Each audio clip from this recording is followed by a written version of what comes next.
4 start. तो दोस्तों good morning. सबसे पहले हैप्पी न्यू ईयर 2026 के लिए। और ये क्वांटनरी एक तरह से ट्रिब्यूट एपिसोड जो क्वांटम फिजिक्स का भी 2025 सेंटेनरी ईयर पूरा हुआ है, तो हम उसको सेलिब्रेट कर रहे हैं। मैं माई सेल्फ मनीष जायसवाल, आरकन्या चौराहा मुठ्ठीगंज प्रयागराज इलाहाबाद इंडिया से, जो विश्व के साथ सामंजस्य में है। और मेरे साथ कैमरामैन जो है मेरी सिस्टर रीमा जायसवाल। जी हाँ दोस्तों, तो अगल बगल की आवाज़ों में न जाइए, वो भी प्रकृति है, हमारी दोस्त हैं सब वो लोग, तो उस पर आप ध्यान न दीजिए, मैटर पे ध्यान दीजिए। और आज हम चार्ट पेपर पे इसलिए आए हैं क्योंकि अब थॉट्स की क्लियरिटी काफ़ी बढ़ गई है। ऐसे तो यूट्यूब वीडियो हम बनाते थे, तो पेपर पे बनाते थे। चलिए, हमको थोड़ी आँख में देखने में दिक्कत है, लेकिन आप समझिएगा, पेपर देखिएगा।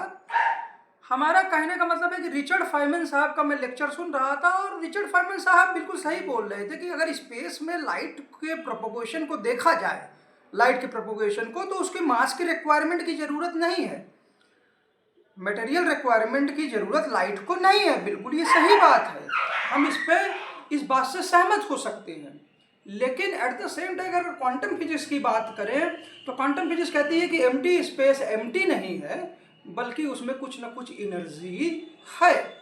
तो हम दोनों चीज़ों को अपने मॉडल में, जी हाँ, मॉडलिंग, जिसका एक बहुत अच्छा कोर्स आईआईटी बेंगलोर में प्रोफेसर संजीव कुमार गुप्ता सर शाहजहांपुर के जो हैं, वो बहुत अच्छा कोर्स आईआईटी बेंगलोर में केमिकल इंजीनियरिंग डिपार्टमेंट में पढ़ाया करते हैं। तो हम इन दोनों चीज़ों को मॉडल में कैसे लाएं?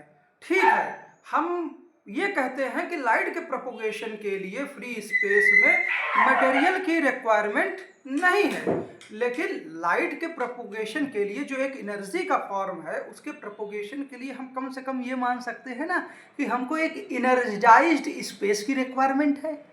और चूंकि लाइट स्वयं जो क्वांटाइज्ड है फोटोन के रूप में, तो हम ये मान सकते हैं कि ये जो लाइट है, जिसको एक एनर्जाइज्ड स्पेस की आवश्यकता है, जिसमें से ये लाइट फ्लो करेगी, वो स्पेस भी क्वांटाइज्ड है। तो इसे हाइपोथेसिस के हिसाब से हम आगे बढ़ने की कोशिश करते हैं। फॉर एग्जाम्पल, ये हमारा चार्ट पेपर है, ये 3D में आपको स्पेस दिखा रहा है, और इसका एक 2D क्रॉस सेक्शन हमने आपको क्या बोलते हैं ना, ये दिखाइए स्पेस है। अब स्पेस में एक जगह रीमा बैठे रहो, आराम। ठीक है, तुम परेशान मत। ये स्पेस है, ठीक है। तो अब इस स्पेस में अभी कुछ नहीं, वैक्यूम था, एनर्जी भी नहीं है। लेकिन अगर हम ये कहते हैं कि इस स्पेस में एनर्जी है या फ्लो कर रही है, तो कम से कम ये जो खाली स्पेस है, वो ये जो स्पेस है, फॉर एग्जाम्पल, अगर स्पेस के इस टुकड़े से, फॉर एग्जाम्पल, अगर एनर्जी फ्लो कर रही है, क्या कर रही है? एनर्जी फ्लो कर रही है ना, इस रीजन से एनर्जी जो है या फ्लो कर रही है,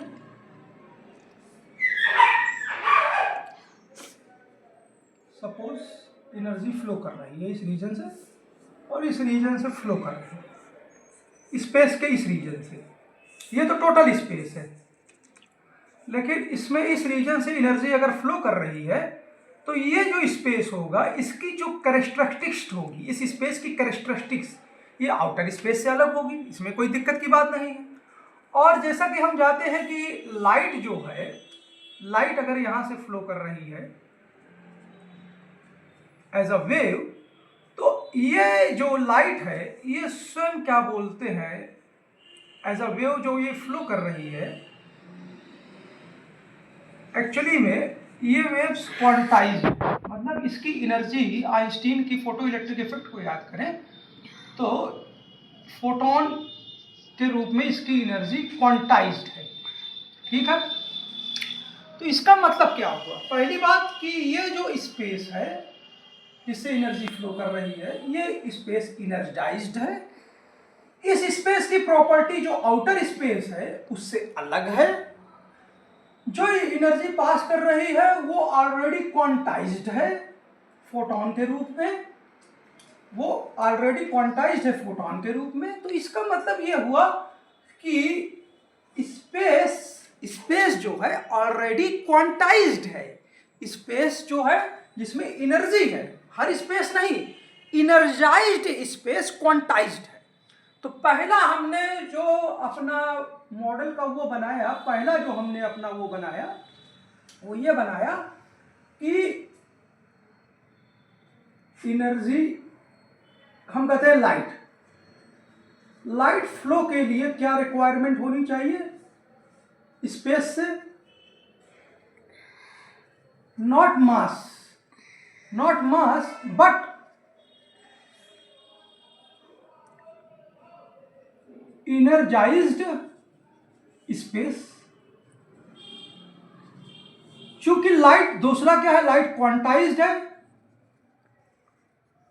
क्वांटाइज्ड है फोटोन के रूप में ना। तो इसलिए हमने जो इसका हाइपोथेसिस अपने साथ लिया कि ये जो इनर्जाइज्ड स्पेस है ये क्वांटाइज्ड है। सो इनर्जाइज्ड स्पेस क्वांटाइज्ड है। तीसरी चीज क्या है, ये स्पेस, इनर्जाइज्ड स्पेस डिफरेंट है एक तरह से जिस स्पेस में एनर्जी नहीं है। तो ये ये तीनों चीजों को जब हम सम करेंगे तो हमको पता लगेगा कि इस स्पेस की जो इनर्जाइज्ड स्पेस है इसकी प्रॉपर्टी डिफरेंट है और लाइट का प्रोपोगेशन स्वयं फोटॉन के रूप में क्वांटाइज्ड रूप में हो रहा है। इसलिए क्या बोलते हैं, ये पूरा रीजन भी इनर्जाइज्ड स्पेस क्वांटाइज्ड है। क्वांटाइज्ड होने के कारण, इनर्जाइज्ड स्पेस क्वांटाइज्ड होने के कारण ही ये आउटर स्पेस से डिफरेंट है और आउटर स्पेस से क्वांटाइनाइजेशन के कारण डिफरेंट है। तो उस फंडामेंटल क्वांटाइजेशन को, जो कम से कम क्वांटाइनाइजेशन जो इस स्पेस का रीजन है, जो हमने ये स्पेस बनाया, देखो हमको दिखने में दिक्कत, तो अपना लिखा भूल जाते हैं कहाँ लिखे ना। तो हम इसको मान सकते हैं कि ये जो इनर्जाइज्ड स्पेस है ये छोटे छोटे कुछ रीजन में क्वांटाइज्ड है। छोटे छोटे रीजन में ये ऑलरेडी ये जो स्पेस है ये क्वांटाइज्ड है और ये जो स्पेस है, जो क्वांटाइज्ड स्पेस है, स्मॉलेस्ट रीजन, ये आउटर, ये इनर्जाइज्ड रीजन आउटर स्पेस से क्यों डिफरेंट है, क्यों इसलिए डिफरेंट है। तो हमने ये तीन चीज लिखी, ठीक है। अब चौथा लिख लीजिए। चौथा ये कि इनर्जाइज्ड स्पेस, हम इसको ES बोलेंगे, ये डिफरेंट है नॉर्मल स्पेस से, क्योंकि ये क्या है, ये क्वांटाइज्ड, क्या है, क्वांटाइज्ड। क्वांटाइजेशन के कारण ये आउटर स्पेस जो कॉन्टिन्यूअस है, इसलिए वहां पे सरफेस नहीं है, इसलिए जो ये अनइनर्जाइज्ड स्पेस है इसमें नो सरफेस, इसमें कोई सरफेस नहीं है। और ये क्वांटाइज्ड होने के कारण इसमें सबसे लोएस्ट लेवल पे एक सरफेस है, क्या है, सरफेस है। ये जो लोएस्ट लेवल का सरफेस है, ये वास्तव में ये सरफेस जो है ये मोबाइल है, क्योंकि इनर्जाइज्ड स्पेस है तो एनर्जी कुछ फ्लक्चुएट भी हो सकती है, ये मोबाइल है, ठीक है। इसे स्मॉलेस्ट लेवल ऑफ ये जो स्फेरिकल बॉल से समझिए, हम मॉडल की सिंप्लिसिटी के लिए इसी को हम अपना बेसिक फैब्रिक या ग्रेविटॉन फैब्रिक मान लेते हैं, ग्रेविटॉन मान लेते हैं, ठीक है। ये जो ग्रेविटॉन सबसे बेसिक स्पेस क्वांटाइनाइजेशन की यूनिट है, स्पेस क्वांटाइनाइजेशन की यूनिट है, SQU, ठीक है। हम इस एजम्पशन के साथ चलते हैं। नॉर्मली ये पूरा स्पेस, इनर्जाइज्ड स्पेस भरा हुआ है ग्रेविटॉनों से ना, और ये सरफेस मोबाइल है, तो कभी कांटेक्ट ऐसे बन जाता है, कभी ऐसे बन जाता है, कभी क्या बोलते हैं ऐसे बन जाएगा ना। तो सरफेस कांटेक्ट्स क्या बोलते हैं अलग अलग हो जाएंगे, कोई पैटर्न नहीं दिखेगा। लेकिन जब एनर्जी फ्लो होगी, अब नेक्स्ट फिगर को हम और अच्छे से दिखाना चाहते हैं, लेकिन जब एनर्जी फ्लो होगी इसी स्पेस से, अभी एनर्जी नहीं फ्लो हो रही थी, अब जब एनर्जी फ्लो होगी मतलब लाइट पास होगी, एनर्जी फ्लो, हमें नहीं पता क्या है फ्लो क्या नहीं, लेकिन एनर्जी अब इस रीजन से पास हो रही है। तो ये जो ग्रेविटॉन रैंडम थे, रैंडम टचेस थे, ग्रेविटॉन कोई मूव नहीं कर रहा है, भाग नहीं रहा है, कोई पार्टिकल नहीं है, उसमें कोई मास नहीं है, वो अपनी पोजीशन पे बस सरफेसेस एक दूसरे से, कुछ सरफेस इससे जुड़ जा रहा है, कभी उससे जुड़ जा रहा है, ये कांटेक्ट टूट जा रहा है, इससे हो जा रहा है, बस इतनी मोबिलिटी हम इन रीजन्स या सरफेस को दे रहे हैं। लेकिन जब लाइट पास होगी, जब लाइट पास होगी तो जो ग्रेविटॉन में अभी कोई पैटर्न नहीं दिख रहा था, अब इस ग्रेविटॉन में पैटर्न दिखने लगा, ग्रेविटॉन में पैटर्न दिखने लगा। कैसे दिखने लगा कि ये जो रैंडमली एक दूसरे से ऊपर नीचे टच में थे, ये मानो प्रोपोगेशन की दिशा में ही क्या बोलते हैं, टच में आ गए। क्या हो गए हैं, टच में आ गए हैं। अब हम सारे ग्रेविटॉन को नहीं दिखाएंगे, हम मॉडल को पिछले वीडियो से और सिंपल करेंगे। तो ये टच में आ गए, तो एक्चुअली में जब ये टच में आ गए और पैटर्न दिखाने लगे, तो इसको हमने कहा ग्रेविटॉन थ्रेड। क्या कहा रीमा? हाँ, ग्रेविटॉन थ्रेड। थ्रेड। पहले जब ये रैंडम टचेस में थे, इसके ऊपर, हाँ ये रैंडम टचेस में थे, तो ये क्या था, ग्रेविटॉन सी। क्या था, ग्रेविटॉन सी। जब एनर्जी फ्लो हुई तो डायरेक्शन में ये ओरिएंटेशन में आ गया, अपनी जगह पे ही है, बस सरफेस थोड़ा सा मोबाइल हो गया, बस सरफेस कॉन्टैक्ट एक दिशा में है, सरफेस कॉन्टैक्ट एक दिशा में है, ठीक है ना। ये मोबाइल है, इसको मोबाइल सरफेसेस को, ये मोबाइल है, ठीक है ना, सरफेसेस, बाकी पार्टिकल अपनी जगह पे है। तो ये क्या बन गया, ग्रेविटॉन थ्रेड। इसको हम GT कहेंगे और इसको क्या कहेंगे, हम GS कहेंगे, ग्रेविटॉन सी को। इस सिंगल थ्रेड को देखिए, ठीक है ना।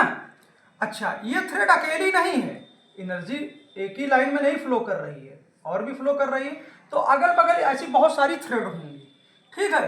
तो इन्हीं थ्रेड जो अलग अलग, अब हम पार्टिकल्स नहीं दिखाएंगे, जो अलग अलग थ्रेड्स है, इनसे पूरा क्या बोलते हैं, स्पेस ऑर्गेनाइज्ड हो जाएगा, और इसी को कहेंगे हम ग्रेविटॉन फैब्रिक। क्या कहेंगे, ग्रेविटॉन फैब्रिक। जैसे साड़ी, ये हमारी ग्रेविटॉन की साड़ी बन गई। अरे जैसे leader of opposition Rahul Gandhi अभी स्पीच दिए थे, कौन सी, कांचीपुरम साड़ी, कांचीपुरम साड़ी का ये क्या बोलते हैं, वो बन गया ना, फैब्रिक, ग्रेविटॉन फैब्रिक। अच्छा चलिए ठीक है, अब यहां से आगे चलते हैं। तो आराम से मैं बैठ जाओ, कोई दिक्कत नहीं, थोड़ी देर आराम करो ना। अब जब ये देखिए कि अब हम देखते हैं कि इस सरफेस कॉन्टैक्ट्स को, ये सरफेस ग्रेविटॉन जो है, ये जो है एक सिंगल लेयर को देखिए, सिंगल थ्रेड को देखते हैं। ये सिंगल थ्रेड क्या होगी, ये सरफेसेस चूंकि मोबाइल सरफेस है, मोबाइल सरफेस है, तो हम इसको इस सिंगल थ्रेड को इस तरह से रिप्रेजेंट करते हैं, क्योंकि एनर्जी प्रोपोगेट हो रही है, तो सरफेस मोबाइल है, सरफेस क्या है, मोबाइल है, तो इसलिए हम इस सरफेस को थोड़ा सा ट्विस्ट कर लेते हैं। अगल बगल भी चूंकि ग्रेविटॉन्स है, ऊपर नीचे भी है ना, तो सरफेस को हम सिमेट्रिकल वे में एक ग्रेविटॉन सरफेस को ब्रेक करते हैं और थोड़ा सा ट्विस्ट करते हैं। सपोज ये इस वाले पार्टिकल को हम देखिए कैसे बना रहे हैं, आधा ऊपर बना दिए, ठीक है, आधा ऊपर, और ऊपर ही नहीं बनाए, ऊपर नीचे ही नहीं तोड़े, थोड़ा सा हम इसको क्या बोलते हैं, अंदर की ओर ले गए, साइड की ओर, ठीक है, और थोड़ा सा इधर ले गए, और ये पार्टिकल जो है अब आधा नीचे की ओर फैल गया। हम तोड़ भी नहीं, सरफेस मोबाइल है, तो ग्रेविटॉन हमारा इस तरह से दिखने लगा ना, ठीक है, जिसमें ये स्फीयर जो है, तो ये एक ग्रेविटॉन, दूसरा ग्रेविटॉन हम यहाँ डॉट से रिप्रेजेंट कर देते हैं, दिस इज वन ग्रेविटॉन, ठीक है, दिस इज वन ग्रेविटॉन। उसके बाद दूसरा ग्रेविटॉन भी इसी तरह से हम कर लेते हैं, सरफेस को ब्रेक,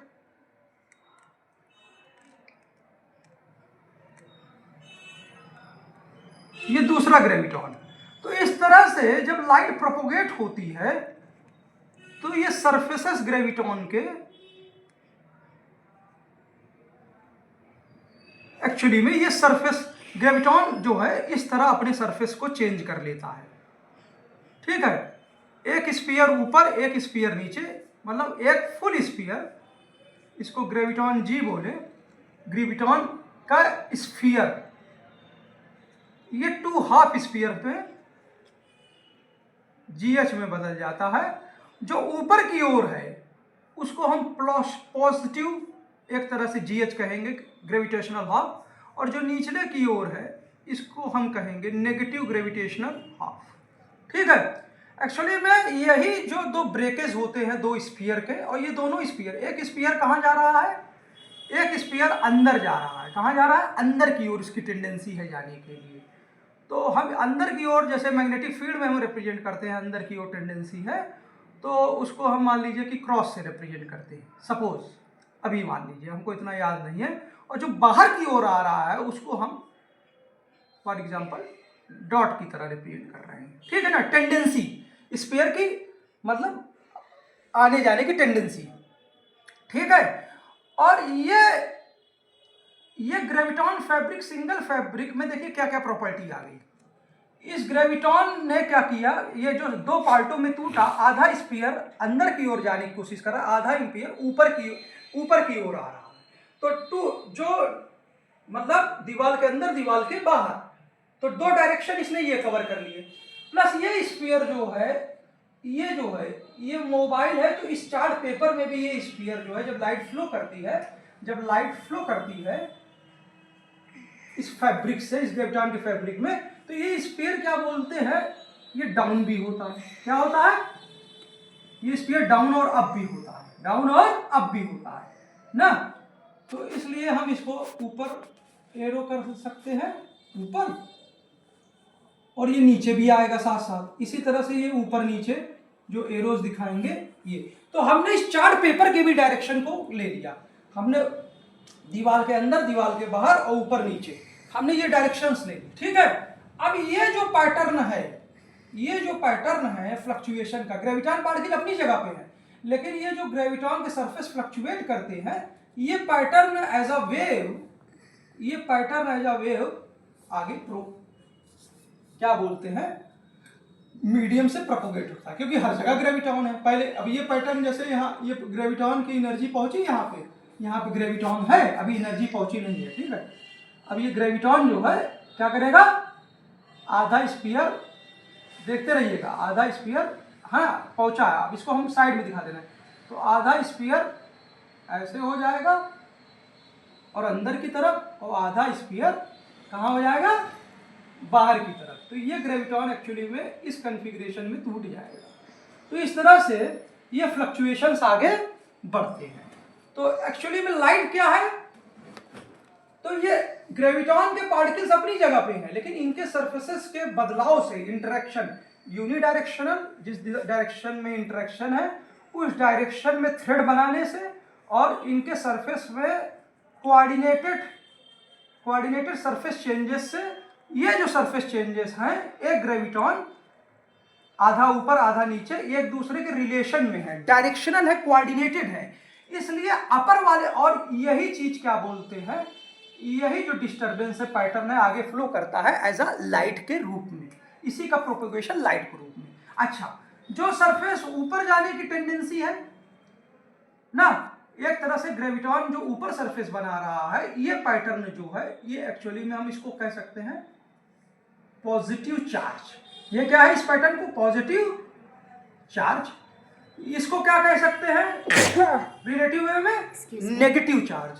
कैमरामैन को सर्दी हो गई है हमारे, तो ये इनका थोड़ा ख्याल रखिएगा आप लोग, नेगेटिव चार्ज, ठीक है। ये चार्ज भी हो गए। अच्छा, वास्तव में एक पॉइंट पे देखेंगे तो ये पैटर्न जो है, जो यहाँ पे ऊपर दिख रहा है, ये नीचे आएगा उस समय। अगर एक ही पॉइंट पे देखेंगे, इसी पॉइंट पे अगर हम मान लीजिए अपने फिगर को रिप्रोड्यूस करते हैं, तो ये पैटर्न अब नीचे आ गया, ठीक है, ये चीज़ नीचे आ गई, और इसी के साथ ये पैटर्न भी थोड़ा सा ऊपर चला गया। कहाँ चला गया, कहाँ तरी मैं, ये पैटर्न थोड़ा सा ऊपर। मतलब ये जो डिस्टरबेंस था ये अब कम हो गया, लेकिन अभी भी ग्रेविटॉन पार्टिकल हाफ पार्ट में ही है, आधा ऊपर आधा नीचे। और ये जो ग्रेविटॉन पार्टिकल ट्विस्ट होकर दो हाफ पार्ट में बने रहते हैं, ये अपनी आइडेंटिटी को बनाए रहते हैं। कभी भी ये पैटर्न नीचे नहीं आएगा, कभी ये पैटर्न नीचे नहीं आएगा, ये फिर से फैब्रिक यहाँ पे पहुंच जाएगा, ठीक है ना। और ये फैब्रिक यहाँ पहुंच जाएगा, ठीक है। तो ग्रेविटॉन फिर से क्या बोलते हैं, इस तरह से दिखने लगेगा, ठीक है। आप कहोगे फिर वेव कैसे प्रोपोगेट करेगी? अरे भाई, जब ग्रेविटॉन फिर से दिखने लगा उसी तरह से, तो वो अगले पॉइंट पे क्या करेगा, वो कि इस सेंस को, ये जो सेंस है, ग्रेविटॉन चूंकि ट्विस्ट भी हो रहा है ना, ट्विस्ट भी हो रहा है, तो वो एक ट्विस्ट में अब यही चीज को, अपने सेंस को क्या बोलते हैं, ऊपर वाला अब नीचे दिखेगा, ऊपर वाला अब नीचे दिखेगा और ये वाला ऐसे दिखेगा, ठीक है ना। तो graviton as a half particle अपने चार्जेस को हमेशा मेंटेन किए रहेंगे, अपने चार्जेस को मेंटेन किए रहेंगे। और एक्चुअली में इस तरह से ग्रेविटॉन की इंटीग्रिटी या स्पेस क्वांटाइजेशन भी बचा रहेगा, और स्पेस क्वांटाइजेशन इस क्वांटाइज स्पेस से फ्लो भी एनर्जी का हो जाएगा, ठीक है। अच्छा, तो अगर हम इस थ्रेड को ना देखें और केवल हम देखें कि ये पैटर्न मूव कर रहा है, क्या मूव कर रहा है, पैटर्न, क्योंकि ग्रेविटॉन तो हर जगह है, ग्रेविटॉन यहाँ पे भी है, ग्रेविटॉन यहाँ पे भी है, ग्रेविटॉन यहाँ पे भी है।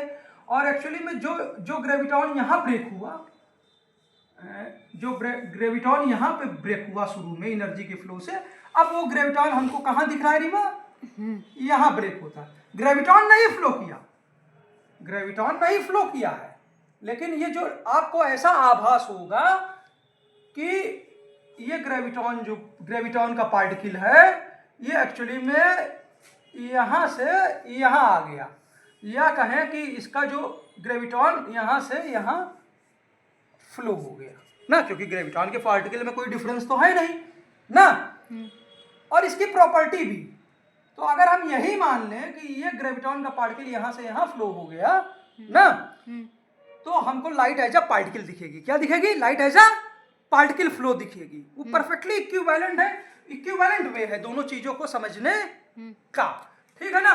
तो अगर हमने ग्रेविटॉन को पॉजिटिव और नेगेटिव चार्जेस में तोड़ लिया, देख रहे हैं ना, तो लाइट जो है, जो प्रोपोगेटिंग लाइट है, जो प्रोपोगेटिंग लाइट है, तो इक्विवेलेंट मॉडल में क्या होगा कि इस हाफ पार्टिकल को हम पॉजिटिव चार्ज, ठीक है, और इस हाफ पार्टिकल को हम क्या कह देंगे? Negative charge. क्या कर देंगे? Negative charge. अच्छा, इनको भी आप एक लाइन में अगर दिखाने की कोशिश करेंगे कि लाइट जो प्रोपोगेट हो रही है, ये एक्चुअली में पार्टिकल के जरिए प्रोपोगेट हो रही है ना।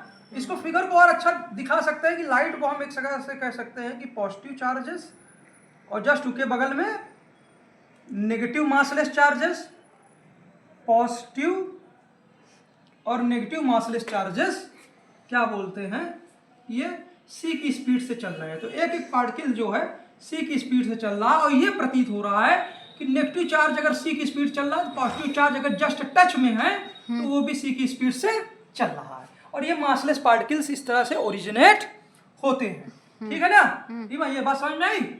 ठीक। अच्छा, तो ये लाइट का फ्लो है। अब मान लीजिए कि ये जो डिस्टर्बेंस ग्रेविटॉन थ्रेड में जा रहा है, जिसको हम पार्टिकल से समझाने की कोशिश कर रहे हैं, ये डिस्टर्बेंस कहीं लोकलाइज्ड हो जाए, मतलब ये जो डिस्टर्बेंस सी की स्पीड से, लाइट की स्पीड से आगे बढ़ता चला जा रहा है सी की स्पीड से ना, ग्रेविटॉन थ्रेड में, ये डिस्टर्बेंस आगे ना बढ़ पाए, रुकने लगे। समझ रहे हैं ना? हमें नहीं पता क्यों रुकने लगे, और कुछ ऐसा हो जाए कि ये जो पार्टिकल का अरेंजमेंट जो है अल्टरनेटिव है, ये पार्टिकल का अरेंजमेंट क्या बोलते हैं, डिस्टर्बेंस, इस नेचुरल डिस्टर्बेंस में ग्रेविटॉन फील्ड के, इसको हम क्या कहेंगे पूरे को, ग्रेविटॉन सी में, ये ग्रेविटॉन फील्ड में जो नेचुरल डिस्टर्बेंस है, नेचुरल डिस्टर्बेंस क्या हुआ? लाइट, ठीक है। और उसकी स्पीड क्या हुई? सी। और कैसा दिखता है? पॉजिटिव और नेगेटिव वे में, नेचुरल डिस्टर्बेंस। लेकिन अगर ये ग्रेविटॉन थ्रेड डिस्टर्ब हो जाए, या इसका डिस्टर्बेंस नेचुरल ना रह जाए ना, ये नेचुरल जो डिस्टर्बेंस है अननेचुरल हो जाए, क्या हो जाए? अननेचुरल। क्या हो जाए? अननेचुरल। तो समझ रहे हैं ना, अननेचुरल जब हो जाएगा तो कुछ ऐसी चीजें हो सकती हैं कि सी की स्पीड से आगे ना बढ़ पाए, कुछ भी ऐसा हो जाए।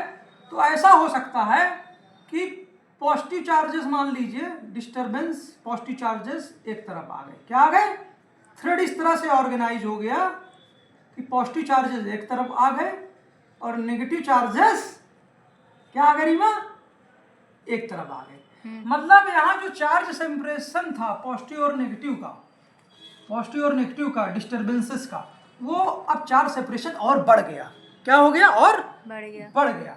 तो मतलब अब ये लाइट की स्पीड से नहीं चल पाएगा क्योंकि एनर्जी खर्च हुई है। अब ये लोकलाइज होने लगा, क्या होने लगा, लोकलाइज होने लगा। तो होता क्या है एक्चुअली में, अगर ये सारे पॉजिटिव चार्जेस और पास आके ओवरलैप, ये डिस्टरबेंस एक रीजन में और सिमटने लगे, तो एक्चुअली में ये क्या बन जाएगी, न्यूक्लियस की फील्ड बन जाएगी। क्या बन जाएगी, न्यूक्लियस की फील्ड। और ये वाली जो फील्ड है ये एक्चुअली में मासलेस नेगेटिव पार्टिकल्स की क्या बन जाएगी रीमा, इलेक्ट्रॉन फील्ड। पढ़ा रहे थे ना तुमको, ये क्या है, हाइजेनबर्ग जैसे फेमन साहब बताते हैं, ये electron as a electron field बन गई, ठीक है, इलेक्ट्रॉन फील्ड बन गई। तो एक तरह से ग्रेविटॉन ब्रेक हो गया, ग्रेविटॉन ब्रेक हो गया और ये एनर्जी क्वांटाइज्ड होने लगी, अब इस रीजन में ही रह गई, इस रीजन में ही रह गई। तो स्पेस क्वांटाइजेशन जो ग्रेविटॉन के रूप में था, अब वो स्पेस क्वांटाइजेशन अब एटम के रूप में होने लगा। कैसे होने लगा, एटम के रूप में होने लगा। अच्छा, अभी हमने जो ये ग्रेविटॉन को ब्रेक करके दिखाया था आपको, ये देखिए, इस ग्रेविटॉन को ब्रेक करके दिखाया था ना दो पार्टों में। अब अगर मान लीजिए कि एनर्जी इस तरह से फ्लो हो कि ये जो प्लस प्लस वाले हैं ये और पास पास आ जाएं, क्या आ जाए, ये दोनों चीजें सरफेसेस और एक ही रीजन में और पास आ जाए, क्या आ जाए, दो ग्रेविटॉन पार्टिकल्स कहाँ है रीमा, ऊपर ना, ये आपको कहाँ दिखाइए, ये पार्टिकल्स और पास पास आ जाए, एनर्जी का फ्लो अगर और इंटेंस हो और पास पास आ जाए, तो ये दोनों चीजें पास पास आएंगी, दो पॉजिटिव पास पास आएंगे। मतलब ये अभी positive particle, negative particle, positive negative, जब एनर्जी और बढ़ेगी तो में भी क्या बोलते हैं और पास पास उसी रीजन में आ जाए, ग्रेविटॉन पार्टिकल्स पास पास आ गए, तो पॉजिटिव पॉजिटिव, बीच में नेगेटिव नेगेटिव, ठीक है ना। बड़ा करके दिखा दें, ये देखिए, ये पहले पॉजिटिव यहाँ था, पॉजिटिव यहाँ था, ठीक है ना। अब ग्रेविटॉन पार्टिकल पास पास आ गए तो ज्यादा पार्टिकल आ जाएंगे इसी में रीजन में, अपनी जगह पे ही रहकर, फ्लेक्सिबिलिटी के कारण, समझ रहे हैं ना, अपनी जगह में ही क्या बोलते हैं, अब ज्यादा पार्टिकल आ रहे हैं, तो ये पॉजिटिव पॉजिटिव के पास आ गए, ठीक है ना, समझ रहे हैं। तो इक्विवेलेंट में क्या हो जाएगा कि ये जो अभी इतने बड़े इसमें क्या बोलते हैं आपको 1 2 3 4 पार्टिकल दिख रहे थे, एक्चुअली में अब यहाँ पे आपको पॉजिटिव नेगेटिव, पॉजिटिव नेगेटिव में भी अब 5 पार्टिकल दिखने लगे। कितने दिखने लगे, 5 या 6 दिखने लगे, जो भी है, ठीक है ना। तो एक्चुअली में इन पार्टिकल की अभी भी देखिए, ग्रेविटॉन अपना जो है पॉजिटिव के बगल नेगेटिव ही है, पॉजिटिव के बगल, सॉरी यहाँ पॉजिटिव 2 बार कर दिया क्या, नहीं ठीक है, नेगेटिव है ये पॉजिटिव है, उधर उधर नेगेटिव है। अच्छा ठीक है, देखिए, लेकिन अभी भी क्या है, पॉजिटिव के बगल निगेटिव ही है, पास से दिखा देना रीमा, पॉजिटिव के बगल नेगेटिव भी है अभी भी, और देखिए पार्टिकल्स एक ही रीजन में आ रहे हैं, ठीक है ना। तो अभी भी पॉजिटिव के बगल नेगेटिव ही है। तो ग्रेविटॉन अपनी आइडेंटिटी, समझ रहे हैं ना, जो ग्रेविटॉन सरफेस है ये ब्रेक नहीं हो रहा, ब्रेक नहीं हो रहा, अपनी आइडेंटिटी को बचाया हुआ है, इसलिए मास गेन नहीं कर रहा है, मास गेन नहीं कर रहा है, समझ में आ रही बात। लेकिन यहां पर क्या हो रहा है, ये सारे सरफेसेस एक में आ रहे हैं, सारे सरफेसेस, ग्रेविटॉन ब्रेक भी हो रहा है, सारे सरफेसेस एक में आ रहे हैं। कुछ ऐसा हो रहा है कि ये जो सरफेस है जब बहुत ज्यादा एक दूसरे में मर्ज होने लगेंगे ऊपर वाला, तो नीचे वाला सरफेस हाइड हो जाएगा, क्या हो जाएगा, हाइड होने लगेगा, कम होने लगेगा, समझ रहे हैं कि नहीं। तो ये सरफेस जब मर्ज होने लगेंगे तो एक्चुअली में जो अवेलेबल सरफेस है जब बहुत ज्यादा पार्टिकल एक रीजन में आएंगे तो सरफेसेस अंदर हाइड हो जाएंगे। क्या हो जाएंगे? हाइड हो जाएंगे। दो पॉजिटिव मान लीजिए आ गए इधर, समझ रहे हैं ना? दो पॉजिटिव आ गए तो नेगेटिव वाला हाइड हो गया। क्या हो गया? नेगेटिव हाइड हो गया, सरफेस छुप गया। समझ रहे हो? इसी तरह से इस इक्विवेलेंट वे में पॉजिटिव सब एक तरफ आ गए तो पॉजिटिव वाले पास में तो आए, नेगेटिव वाले सरफेस शिफ्ट हो गया, लेकिन पॉजिटिव वाले अब एक दूसरे पे ओवरलैप कर रहे हैं तो एक तरह से ग्रेविटॉन ब्रेक ही नहीं हुआ, ग्रेविटॉन ओवरलैप भी करने लगे। ठीक है, ग्रेविटॉन सरफेसेस हाइड होने लगी तो सरफेस हाइड होने लगा, पॉजिटिव सरफेस हाइड होने लगा। ठीक है ना? और इसी तरह से ये अगर आगे चल के किसी जगह पे ये पार्टिकल्स आपस में ओवरलैप करने लगे, दो ग्रेविटॉन्स एक में आ जाएंगे तो सरफेस हाइड होगा, सरफेस नेगेटिव सरफेस हाइड होगा। जैसे ही ये सरफेस हाइड होगा, देखिए अब अगला हाइपोथेसिस, जैसे ही ये जो अवेलेबल सरफेस था एनर्जी प्रोपगेशन के लिए, ये सरफेस हाइड हो जाएगा तो ये सरफेस जो है जैसे ही ये हाइड हो जाएगा वैसे ही क्या बोलते हैं, मास बन जाएगा। क्या बन जाएगा? मास एज अ प्रॉपर्टी आएगी, क्योंकि मास एज अ प्रॉपर्टी अब लाइट के प्रोपगेशन के लिए या जिस भी तरह से प्रोपगेशन एनर्जी का हो रहा था अब मास में उस तरह से नहीं होगा, क्योंकि सरफेस अवेलेबल नहीं है, सरफेस अवेलेबल नहीं है। तो एक्चुअली में ये ओवरलैप और ज़्यादा हो सकता है और बहुत, तो मास एज अ क्लाउड यहाँ दिखने लगेगा। तो अब कहेंगे कि ग्रेविटॉन पार्टिकल्स जो हैं वो मास गेन करने लगे। क्या करने लगे? मास गेन ना। और एक्चुअली में जहाँ पूरा पूरा ओवरलैप हो जाएगा या कई हो जाएंगे तो वहाँ पर एक मेजर पार्टिकल बन जाएगा। तो इलेक्ट्रॉन फील्ड से ही ये जो मासलेस पार्टिकल की डेंसिटी से मास बन जाएगा, जो डिफरेंट प्रॉपर्टी होगी। इस फील्ड से कुछ चार्ज इलेक्ट्रॉन का पार्टिकल के रूप में, और ये पार्टिकल मान लीजिए अभी इस स्थिति में वापस इधर की ओर मूव कर रहा है ना, इधर की ओर मूव कर रहा है। तो इसलिए क्या बोलते हैं, जिसके कारण, और चूंकि इन्हीं मासलेस पार्टिकल से इलेक्ट्रॉन का मास भी बना है तो ये पार्टिकल और आते हैं और ओवरलैप करते हैं। क्या करते हैं? और ओवरलैप। तो नेगेटिव चार्जेस जब और ओवरलैप करते हैं तो सिस्टम की पोटेंशियल एनर्जी क्या होगी, जो अगर पार्टिकल की पोजीशन x मान ले इसके रेस्पेक्ट में, तो सिस्टम की पोटेंशियल एनर्जी की क्या होगी, कहाँ लिखे, ये सिस्टम की पोटेंशियल एनर्जी इंक्रीज करेगी। क्या करेगी? इंक्रीज करेगी। ठीक है, लेकिन सिस्टम की काइनेटिक एनर्जी डिक्रीज करेगी। तो चूंकि मोमेंटा, जो मोमेंटा यहाँ था पार्टिकल, ये पार्टिकल अब स्लो हो रहा है, ये पार्टिकल स्लो हो रहा है। ठीक है, तो इसका मोमेंटा कम हो रहा है, इसका मोमेंटा कम हो रहा है। और मोमेंटा कहाँ जा रहा है? एक्चुअली में मोमेंटा क्लाउड में जा रहा है। कहाँ जा रहा है? क्लाउड में जा रहा है। ठीक है ना? मोमेंटा, पार्टिकल का मोमेंटा क्लाउड में। एक्चुअली में यहाँ तो पार्टिकल अभी भी ओवरलैप नहीं है, लेकिन पास आ रहे हैं सरफेसेस, और क्या बोलते हैं, चेंज होके इस तरह से हो जा रहे हैं, लेकिन सरफेस आइडेंटिटी बचाए हुए हैं। ठीक है ना? लेकिन इस रीजन में जब ओवरलैप हो जाएगा तो ये पार्टिकल ना रह के एक क्लाउड के रूप में हो जाएगा। क्या हो जाएगा? पार्टिकल के बगल एक क्लाउड के रूप में। तो पार्टिकल एक क्या बोलते हैं, बीच में सॉलिड मटेरियल क्लाउड और बीच एक मेन पार्टिकल और अगल बगल क्लाउड। तो पार्टिकल हमेशा क्या बोलते हैं, अच्छा, इस पार्टिकल से मोमेंटा एक्चुअली में कहाँ गया है? इस क्लाउड में। कहाँ गया है? क्लाउड में। समझ रहे हो ना? तो मोमेंटा हमेशा कंजर्व है, और जब अपोजिट वे में पार्टिकल मूव करेगा तो क्लाउड से पार्टिकल में आएगा, क्लाउड से पार्टिकल में आएगा। तो इसलिए मोमेंटा हमेशा कंजर्व है इस पूरे सिस्टम का। अरे आराम से मत रख लो, हाथ रख लो। अरे कहाँ रखे? यहाँ रख लो। अरे यार कंप्लीट होने वाला है, कैमरामैन हमारा वो ऊपर है, बेकार है भैया, ये तो कह रहा तबीयत खराब हो रही है। यूएक्स तो ये अब तो इसलिए अगर नॉन रिलेटिविस्टिक इक्वेशन का यूज करें, उसी का यूज करें श्रोडिंगर साहब की तरह, तो p²/2m हो जाएगा। तो मोमेंटा कांस्टेंट है। मोमेंटा क्या है? कांस्टेंट है। पार्टिकल का मोमेंटा क्लाउड में, और क्लाउड यहीं तक नहीं है। कुछ पार्टिकल यहाँ भी हो सके लेकिन यहाँ पे बिल्कुल नहीं है। समझ रहे हो ना? ओवरऑल पार्टिकल का मोमेंटा वेव में, वेव का मोमेंटा पार्टिकल में।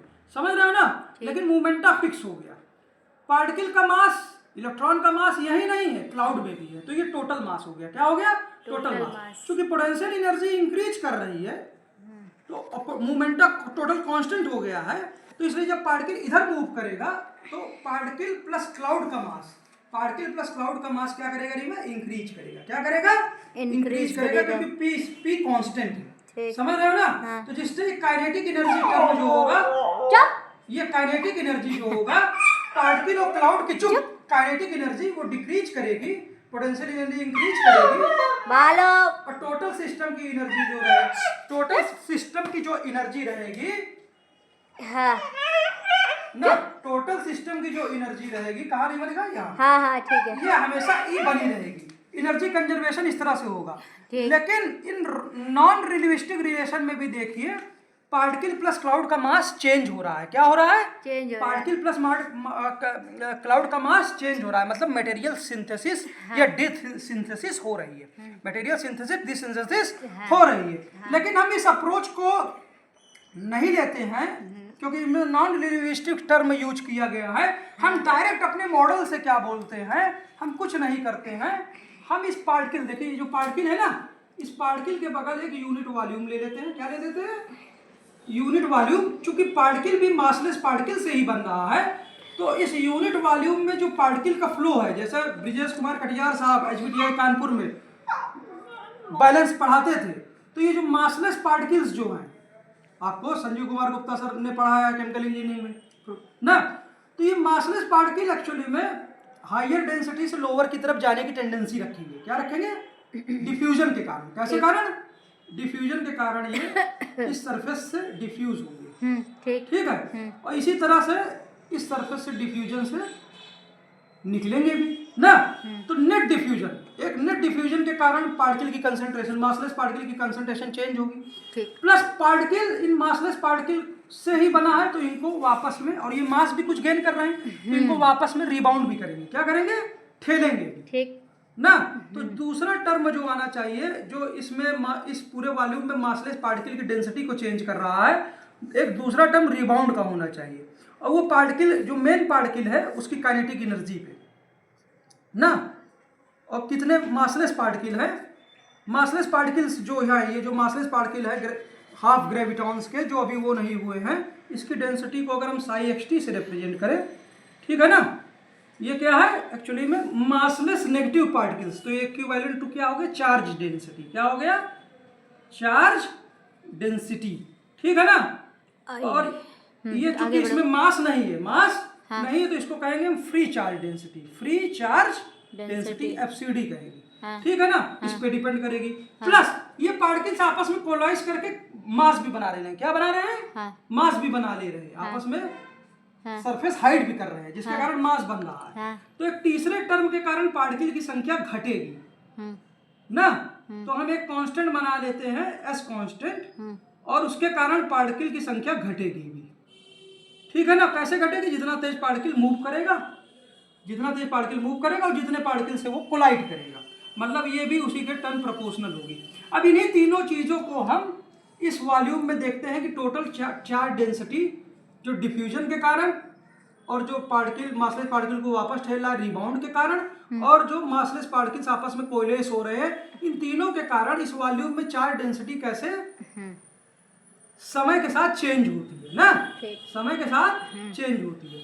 जैसे हम इस इक्वेशन को यहाँ लिखते हैं, देखिए मॉडलिंग जैसा गुप्ता सर ने हमको पढ़ाया वही आज याद आ रहा है। डेवर बाय डेवर टी। अब साफ पन्ने में लिख दे और यहाँ पे लिख दे, ताकि है वहाँ जगह है। कहाँ है ये? हाँ, हमको दिखता कम है ना, तो इसलिए क्या बोलते, डेवर बाय डेवर टी। डेवर टी।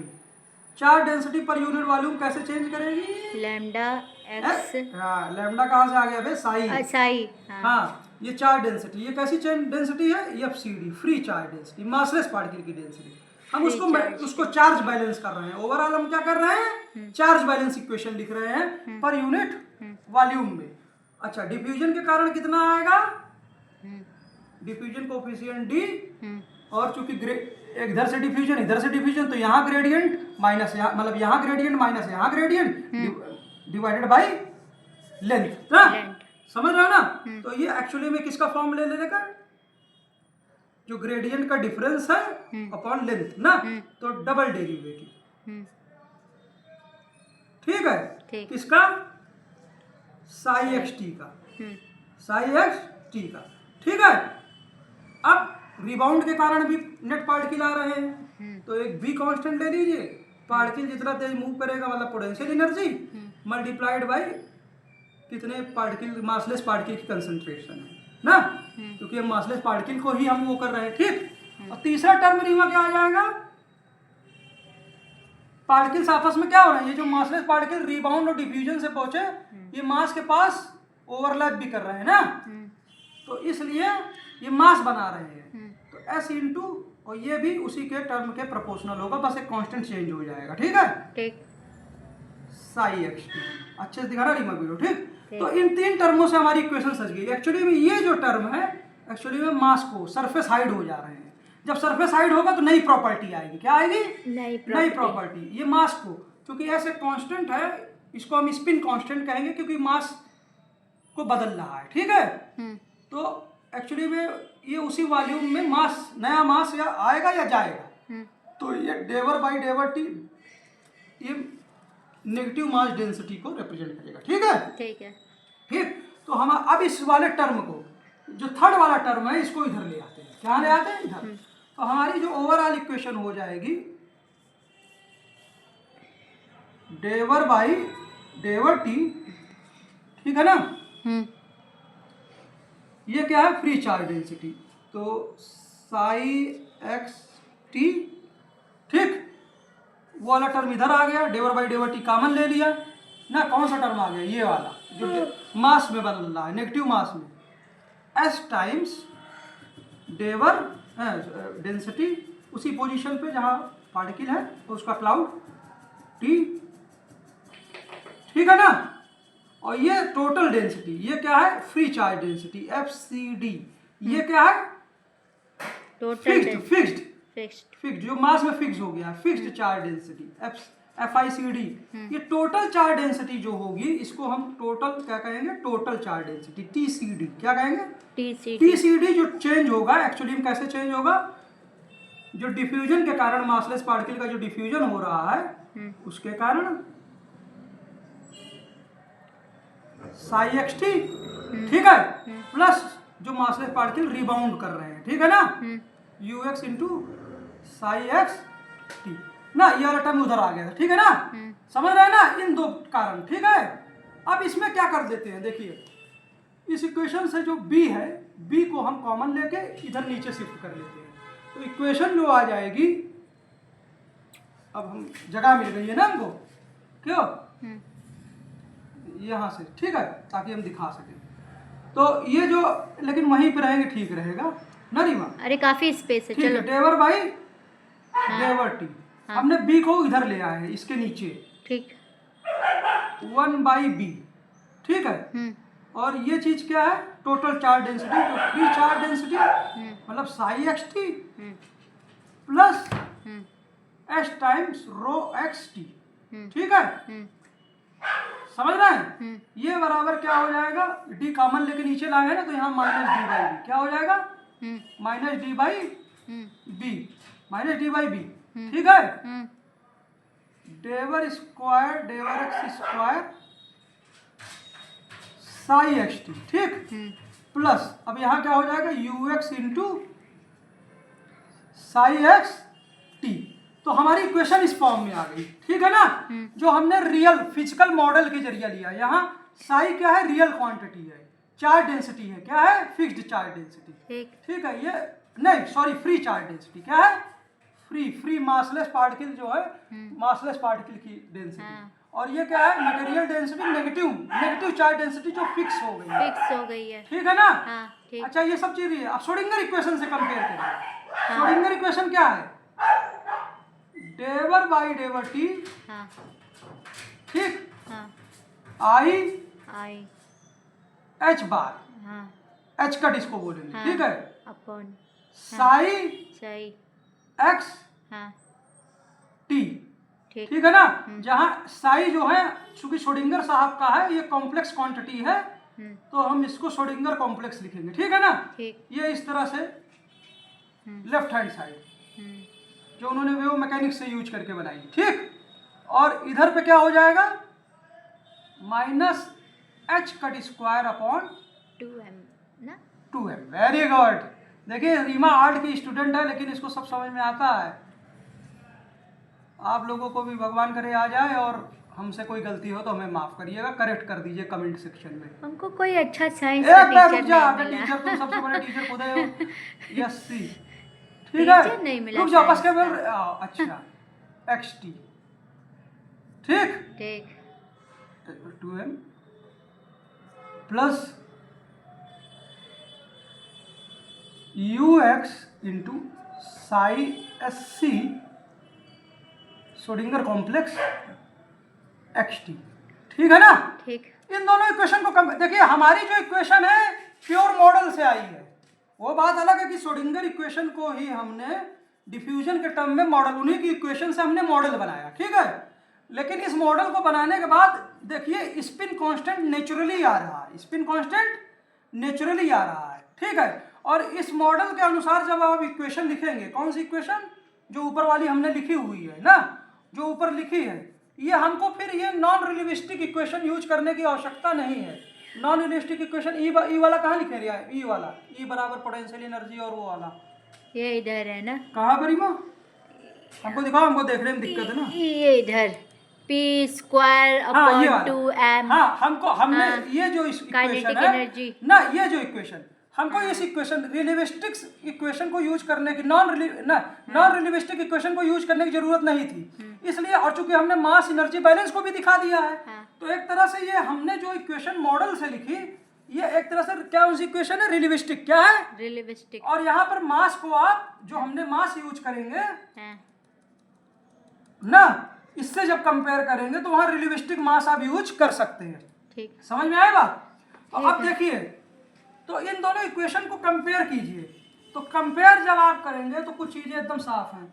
साई XT हमारी जो इक्वेशन में था वो फ्री पार्टिकल की चार्ज डेंसिटी थी, ठीक है। और ये लेफ्ट हैंड साइड में देखिए सब साई x ही है, तो इसलिए जो श्रोडिंगर इक्वेशन में साई x है वो क्या है? चार्ज डेंसिटी, ठीक है ना। बस चूंकि ये कॉम्प्लेक्स क्वांटिटी है, लेकिन आप कॉम्प्लेक्स क्वांटिटी को रियल टर्म में नहीं वो आप शो कर सकते हैं, लेकिन एक रियल चार्ज डेंसिटी को आप कॉम्प्लेक्स नंबर में लिख सकते हैं, कॉम्प्लेक्स नंबर में लिख सकते हैं, इसमें कोई दिक्कत नहीं है। बस आप इसको क्या करिए कि श्रोडिंगर साहब का जो साई XT है, समझ रहे हैं ना, ये कहाँ श्रोडिंगर साहब का जो कॉम्प्लेक्स नंबर है उसका मॉड ले लीजिए। क्या ले लीजिए? मॉड। तो ये जो साई XT है ये क्या रिप्रेजेंट करता है? साई XT का जो मॉड है वो फ्री चार्ज डेंसिटी, क्या? मासलेस पार्टिकल की फ्री चार्ज डेंसिटी। ये जो नेगेटिव मासलेस पार्टिकल्स जो है ना, इसी को हम कहते हैं हिग्स पार्टिकल्स। क्या कहेंगे? हिग्स पार्टिकल्स, हिग्स मास गिविंग पार्टिकल्स, जिसको 2012 में खोज हुई और हिग्स साहब को नोबेल प्राइज मिला ना। तो देखिए कैसे ग्रेविटॉन फैब्रिक से कैसे हिग्स मासलेस पार्टिकल नेचुरली आ रहा है ना, नेचुरली आ रहा है, फोटोन के जरिए, फोटोन के जरिए आ रहा है ना। समझ रहे हो कि नहीं? ठीक है। अच्छा, इधर वाला टर्म क्या है रीमा? ये क्या है? Total charge density. क्या है? Total charge density. अच्छा, यहाँ बी भूल गए थे क्या? बी नहीं, बी को इधर ले आए थे ना, इधर है ना। हाँ, ये इधर ले आए थे। कहाँ? ये ना, ये क्या है? Total charge density. तो यहाँ से टोटल चार्ज डेंसिटी क्या हो जाएगा? TCD डिवाइडेड बाई बी ना, TCD by B. B constant है, ठीक है ना, हमारी इक्वेशन का। ये बराबर क्या हो जाएगा? देखिए, ये बराबर श्रोडिंगर इक्वेशन से कंपेयर कीजिए। कहाँ है श्रोडिंगर इक्वेशन? ये रहा ना, IH बार ना। तो इसका मॉड, इस चीज का मॉड ले लेते हैं, तो एक्चुअली में ये हो जाएगा H बार, क्योंकि H बार कांस्टेंट है, ठीक है ना, H कट और mod of Schrodinger Sai x जो कॉम्प्लेक्स नंबर है T, ठीक है ना। समझ रहे कि नहीं? तो ये क्या हो गया? Total charge density by B equal to, ये क्या टर्म है? Free charge density. क्या है? FCD। क्या है? Free charge density. आई किधर गया? अच्छा, ये वो मॉड में चला गया। अच्छा, ठीक है, उसका मॉड ले रहा है। आई की मॉड की वैल्यू 1 होती है, ठीक है। तो यहाँ से टोटल चार्ज डेंसिटी बराबर क्या आ गया? टोटल चार्ज डेंसिटी बराबर आ गया B multiplied by H cut ना, और FCD को फ्री चार्ज डेंसिटी हम यहाँ लिख लें। तो यहाँ देखिए कि total charge density upon free charge density, इनका रेशियो क्या है, क्योंकि एच कट कांस्टेंट है, क्या है, कांस्टेंट है, और बी भी कांस्टेंट है, इसलिए जो टोटल चार्ज डेंसिटी और फ्री चार्ज डेंसिटी का रेशियो है वो फिक्स है, क्या है, फिक्स है। अच्छा, हम इसी इक्वेशन को अगर दोनों तरफ वॉल्यूम में इंटीग्रल ले लें, टोटल वॉल्यूम में ना, टोटल वॉल्यूम में दोनों तरफ इंटीग्रल ले लें, समझ रहे हो ना, डीवी टोटल वॉल्यूम में अगर हम इंटीग्रल ले लें, हाँ, समझ रहे हो, आगे बोलो। हाँ, तो ये टोटल वॉल्यूम में टोटल चार्ज डेंसिटी क्या हो जाएगी, इलेक्ट्रॉन के चार्ज के बराबर, क्या हो जाएगी, रॉड के चार्ज के बराबर, ठीक है ना, इलेक्ट्रॉन के चार्ज के बराबर, ठीक, बटा ये, हाँ ये बी जो है नीचे, और इधर क्या हो जाएगा, एच कट ना, integral of free charge density, हमारे टर्म में क्या हो जाएगा, साई एक्स टी, क्या हो जाएगा, साई एक्स टी, श्रोडिंगर साहब के टर्म में एस सी लगा लीजिए, कॉम्प्लेक्स टर्म ले लीजिए, ठीक, डीवी क्या कर लेंगे, डीवी, ठीक है ना, ठीक है, ठीक है। अच्छा, तो यहाँ पे देखिए जो फ्री चार्ज डेंसिटी जो हो जाएगी, ये जो फ्री चार्ज डेंसिटी इंटीग्रल, मतलब फ्री चार्ज डेंसिटी मतलब free charge, total free charge क्या हो जाएगा, टोटल फ्री चार्ज दिया जाएगा V psi S C X T DV is equal to क्या दिया जाएगा, E upon B H, E upon B into H. अच्छा, बी क्या है, बी क्या है, देखिए बी क्या है रीमा, देखो कंपेयर करो इक्वेशन, कहाँ गई, हमको तो दिखना बंद हो गया है अब, हाँ, ना ये ना, ये देखिए minus D by B, minus D by B, minus D by B बराबर क्या है, हाँ, minus H cut square upon 2m, हाँ, श्रोडिंगर इक्वेशन से नीचे कंपेयर करिए आप, कहाँ है minus D by B, minus ये हाँ, इस चीज को आप इससे कंपेयर करिए, minus H by square by 2m से, ठीक है ना, ठीक है ना, है। तो यहाँ से पॉजिटिव पॉजिटिव कट जाएगा, ठीक है, और b की वैल्यू क्या हो जाएगी, b की वैल्यू आ जाएगी 2md, ये 2md इधर आ जाएगा बाई एच कट स्क्वायर, क्या आ जाएगा, एच कट स्क्वायर, ठीक है ना, तो यहाँ पर जो टोटल फ्री चार्ज हो जाएगा ई अपॉन, ये क्या है 2md है ना, हाँ, 2md multiplied by H cut, नीचे एच कट का स्क्वायर था ना, एच कट का स्क्वायर, तो एक एच कट जाएगा, सिंगल एच बचेगा, वो ऊपर चला जाएगा, ठीक है ना, तो यहाँ से क्या आ जाएगा, हाँ, यहाँ से आ जाएगा हाँ, यहाँ इंटीग्रल, हाँ, मतलब टोटल जो फ्री चार्ज हो जाएगा एक्स टी, चाहे इस टर्म में लिखे, हाँ, चाहे श्रोडिंगर साहब के टर्म में, ठीक है ना, ना, ये बराबर क्या हो जाएगा रीमा, ई एच, क्या आ जाएगा, ई एच, ई एच आराम से दिखाना, E H upon 2md, 2md, ठीक है।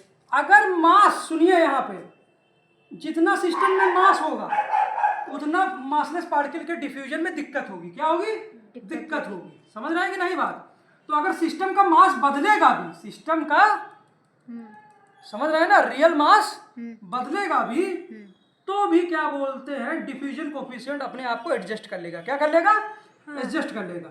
तो रिलेटिविस्टिक इक्वेशन में भी ये जो फ्री चार्ज डेंसिटी है क्या है, साई एक्स टी क्या है, साई एक्स टी जो है फ्री चार्ज डेंसिटी है, वो टोटल वैल्यू इसकी क्या है, फिक्स है, क्या है, फिक्स है, ठीक है, बाकी पिछले एपिसोड में हमने बताया हुआ है।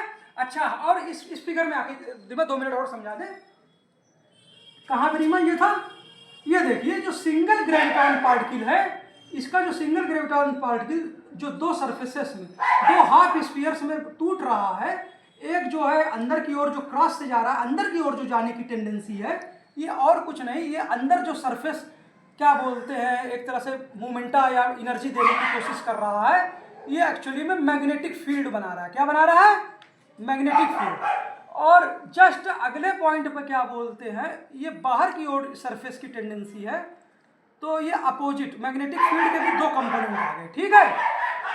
अच्छा, ये जो स्फीयर का सरफेस अप और डाउन नीचे हो रहा है, एक्चुअली में इलेक्ट्रिक फील्ड है। क्या है? Electric field. इलेक्ट्रिक फील्ड में मूवमेंटा देता है इलेक्ट्रिक है। फील्ड, ठीक है। Electric field magnetic field perpendicular हो गई, ठीक है। अच्छा, अब होता क्या है, जब ये सरफेसेस पास पास आते हैं, जब कहने मैंने कहा ना, जब ये सरफेसेस जो अभी दूर दूर हैं, जब ये एनर्जी प्रोपोगेशन में सरफेसेस हाफ मतलब ग्रेविटॉन्स पास पास आने लगते हैं, अब ज़्यादा सरफेसेस ना, ज़्यादा पॉजिटिव चार्जेस और नेगेटिव चार्जेस उसी लेंथ में आ गए, तो ये एक्चुअली में क्या किसके बराबर है कि मासलेस पार्टिकल्स जो हैं उनकी डेंसिटी क्या हो गई? डेंसिटी इंक्रीज हो गई। क्या हो गई?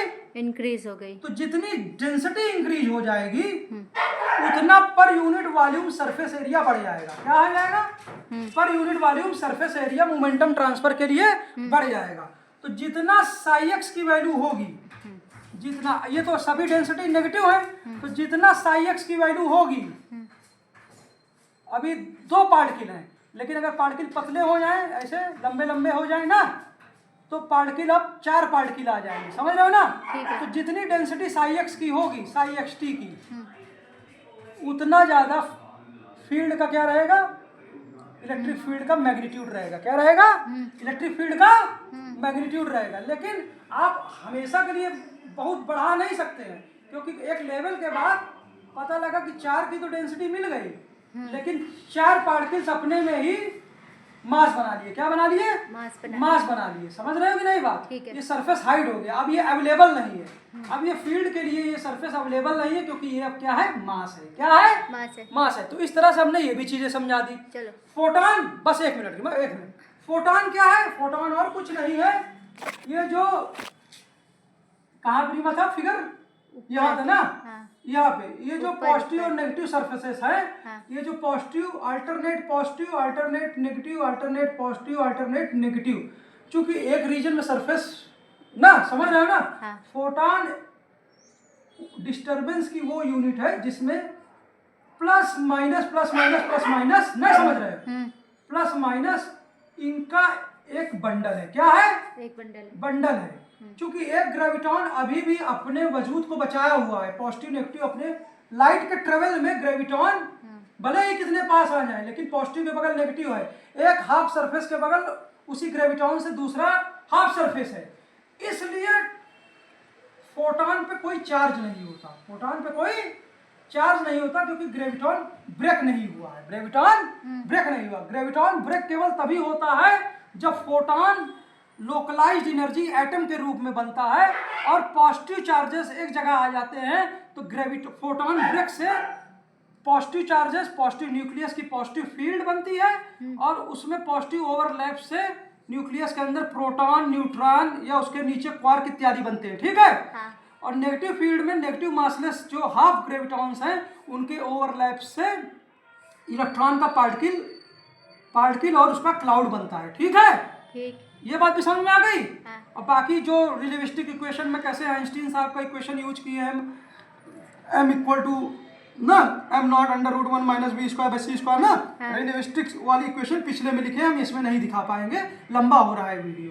तो इस तरह से हमने सब चीजों को समझाया। वास्तव में एटम जब बनता है तो वास्तव में फोटॉन ब्रेक होता है, ब्रेक होता है। फोटॉन इसलिए ब्रेक होता है, फोटॉन दो तरह से ब्रेक होता है, एक पॉजिटिव मासलेस पार्टिकल्स में और एक उसके बगल नेगेटिव मासलेस पार्टिकल में। यही क्या है?